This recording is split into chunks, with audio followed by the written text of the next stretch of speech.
I think I've just tried to explain the great period of uncertainty that we're in at the moment. Obviously, we've seen the abolition of the regional development agencies.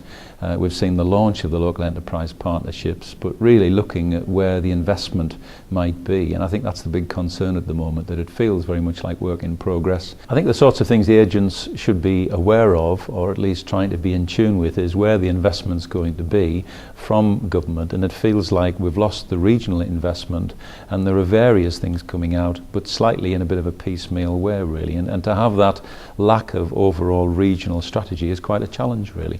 It's always useful for property professionals to hear about the wider aspects. Things that they aren't involved in on a day-to-day basis can often get lost. It's useful to find out how the North East stands in terms of regeneration and development, and how it compares to other parts of the UK. It's always very useful to learn about things that you're not involved in directly day to day.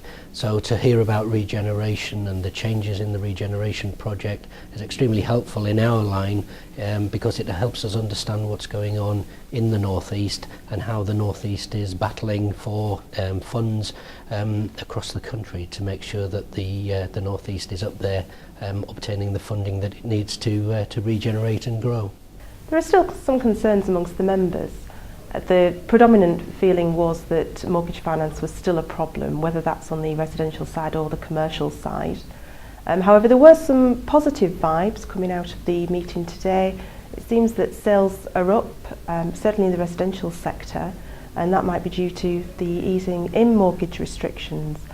So perhaps there are signs of changes to come.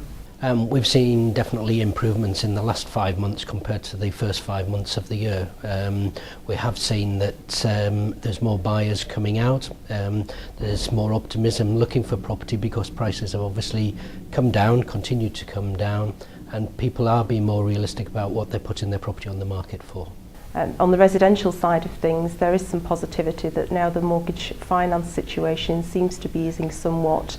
That might mean that there's more scope for first-time buyers to come into the market and start the ball rolling on that side.